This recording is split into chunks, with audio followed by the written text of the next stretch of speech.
Supreme team? Is Yuri Santana here, school director of Supreme Welding Academy, and today I have two special guests with me today. And like I have promised y'all, I was gonna do something different. Today I got my boy Rico Canales and my boy Mac Coronado. They're gonna be doing questions and answers with us today. And after that, we're gonna go ahead and get down and do some TIG action here at Supreme Welding Academy. What's up, guys? My name is Rico. I'm a rig welder. I've been welding for about 10 years. Y'all can check me out on the Weld Lab on Instagram, Facebook, and YouTube. If you want to know any more videos about welding or just welder life, check me out or send me a message on Instagram. We can link. Okay, guys. So we got our 5 questions here. 5 simple questions. You know, we want to get this done quick, and we want to get into the welding action. And Mac, what inspired you to be a welder, brother? More than anything, I think it's the money. I got tired of working dead-end jobs, you know, no future, no career. And one day I decided, I wanted to pursue welding, and here I am. It's been a long road, but it's really paid off. You heard the man, guys. Welding always gonna pay off. You just gotta make sure you put in that hard work, that dedication, and you gotta be responsible. You know, if you're in welding school, wherever you're at, make sure you attend your classes daily, guys. It's very important. I can't stress this enough. And for my boy Rico, what inspired you to be a welder, brother? I had to save the money too. Whenever I graduated high school, I was going to be a machinist. But then one of my friend's brother, I seen that he had nice cars and nice houses, and I asked what he did for a living. And he said he was a pipe welder, and ever since then, I changed my career. Nice. Second question, guys, is Mac, what was the hardest part about your learning process? I want to say the hardest part was the resources. Me not coming from a family of welders or anything like that, it was hard to find someone that could show me the proper ways of welding. It took me a lot of staying after work, practicing in order for me to, even be able to pass my first test. But I think that was the biggest challenge with resources, man. I didn't have no one to show me. Okay. And that's one thing to take in consideration, guys. Mac, he didn't have the resources when he wanted to learn how to weld. He didn't have the resources, but now there's a lot of welding schools available, including Supreme Welding Academy, where we show you guys how to get down on that pipe. How the tips and tricks and how to become a better welder. And that's one thing, guys. You gotta dedicate yourself to it. You gotta like it. And you gotta love what you do, man. If you want to be a good welder, you gotta love what you do, guys. You gotta take that in consideration. And Rico, what was the hardest part about your learning process, bro? I had to say probably similar. When I first started, I used to try to teach myself. I was a helper at a shipyard, and I tried and couldn't get it until I got one of the older welders to teach me how to do it. And after he taught me, I was able to pick up on it fast. And I wish I would have been started having somebody to teach me how to do it. Okay, yeah. And question number 3, we're on to question number 3, guys. And Mac, where and how you landed your first job? My first job as a welder, where I started from the bottom? Well, when you started from the bottom. Yeah. I actually started at a company called Spitzer as a helper. Spitzer. Went in as a helper, and they did a lot of pipe, a lot of vessels, and I asked the superintendent to give me a chance to stay after work, like I mentioned earlier, and he would. They had a night shift, so I would stay 2-3 hours every day practicing until I was able to pass the test, and that's where my career started there. Went from structural to pipe and just kept on moving on and broke out and finally hit the field. Guys, we're on to question number 3, and Rico, where and how you landed your first job, brother? When I first started, I started as a helper. My dad actually helped me out. He was a pipe fitter at this company, and he was able to rake me in, and I started off just being a regular pipe helper. I started to practice during breaks, and I was able to pass my first flux core test welding pipe. So ever since then, I started ranking up welding flux core to stick, TIG, and before you knew it, I basically knew it all working at the shipyard. Guys, that's another thing, guys, to take in consideration. It's always good to start from the bottom. If you want to start at the bottom, start at the shop, so you can break out. Because if you go straight to the field, it's going to be kind of difficult. But some people actually do it.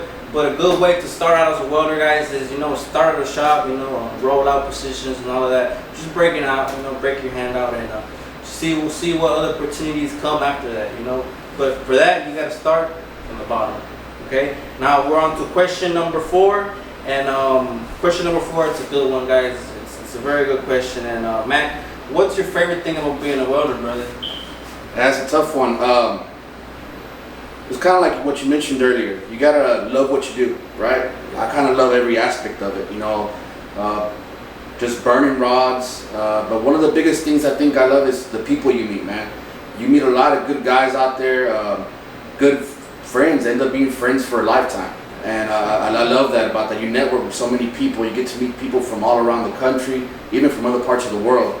So that's one of the biggest things I like. Okay. Rico, what's your favorite thing about being a welder, brother? Oh, I have to say my favorite thing is being able to provide for my family. Even if the economy is low or high, I'm able to keep on working, keep on providing for them. It don't matter what's going on with the economy, you know, I'm still able to provide for them and give them a pretty good lifestyle. All right, guys, we're on to question number 5. This is the final question. We want to hurry things up and get into the welding action.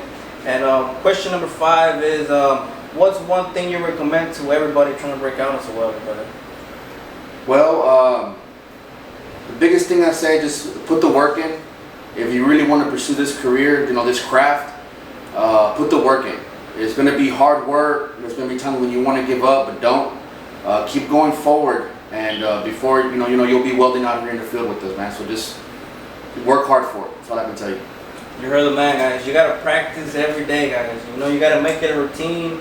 If you're really trying to get out there, you gotta get to practice every day, man. No skip no days. Because I had a couple of students here that they don't come for a day or so, and then when they come back, they're out here struggling. But it's all because they didn't make it a routine. They didn't make it a daily routine. So for all of y'all out there, at your house, wherever you're at, you know, during this COVID-19, make sure you get to practice, guys. You know, right now that all of y'all, most of y'all are laid off or whatever the case might be, man, just make sure you get to practice, burn those rods, you know, and get on the floor, whatever position you want to get, guys. You know, you gotta practice. Practice always makes perfect. And Rico, what's one thing you recommend to everybody trying to break out, brother?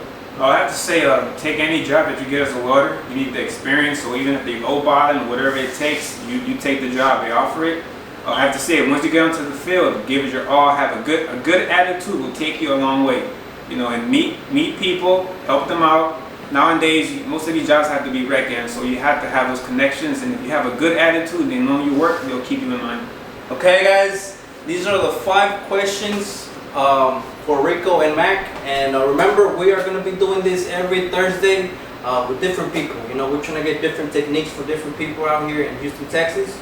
And right now, what we're going to do, we're actually going to wrap things up, and we're going to go set everything outside, and we'll be back in just a minute, providing you guys with the best arc shots, you know, 4K vision, only here in Arc Addict.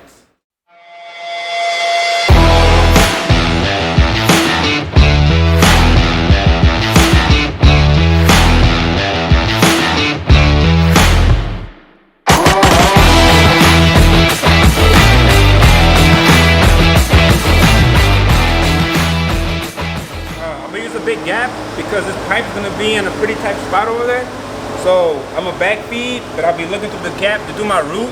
So you want to have a good sized gap. You don't want it too small because you're going to be welding from the top. So I'm going to do 2 tacks only, one at 12 and one at 6. Then I'm going to go ahead and tack it up and get started on it. Okay, like I said, I got 2 tacks, one at 12, one at 6. Whenever you tack these pipes in horizontal, you want to have your rod on the top bevel since you're playing with gravity. So whenever you start, you'll have your rod, keep it on top, and you're going to be dragging that wire down. Never have it at the bottom, but not going to hang over your bottom bevel because you are playing with gravity.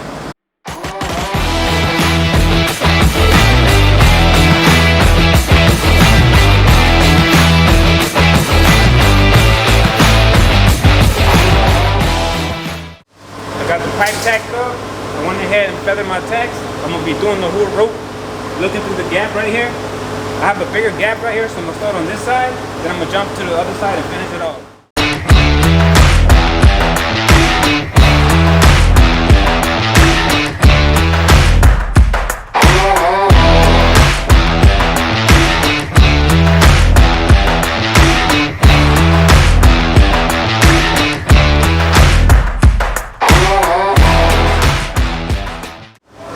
Okay, I done finished this side. As you can see, when I first started, I had a quarter gap. Now it looks about even. You always want to start where your bigger gap's at, so everything can be even at the end.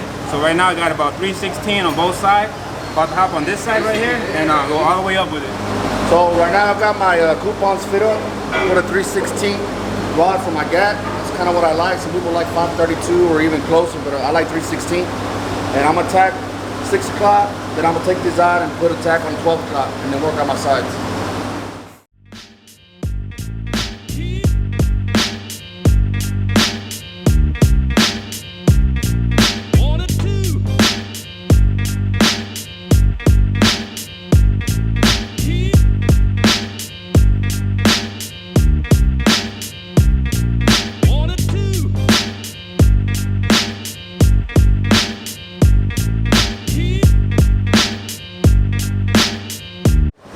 Okay, I just finished my roof pass. Now I'm about to start doing my hot pass. This method, I decided to use a mirror. What I did was I bent my rod, and I'm gonna start from the bottom, and I'm gonna carry that all that metal all the way to the top, about halfway, about right here. Using the mirror is a technique that I use at a shipyard. It helped me out a lot, and it stops you from going underneath the pipe. It just makes your job a lot easier. So I suggest, if you can, learn the skill. It will help you out in a lot of these jobs. So I'm gonna go ahead and start running my hot pass, and I'll show you how I do it.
Well, I hope you guys enjoyed this video, guys. And once again, we're gonna be doing this just for y'all, to give you guys some amazing welding content. And again, 4K vision only here in Arc Addicts. I want to say a big thank you to my boy Rico, man, and my boy Mac. They did an excellent job today. And don't forget, guys, to like, subscribe, and you can also follow. Make sure you check out the Weld Lab. Like I said, I got YouTube videos of welding tutorials from vlogs. Check me out on Facebook, Instagram, and YouTube. Make sure you subscribe, and don't forget to hit that like button. Okay, guys, Arc Addicts, guys.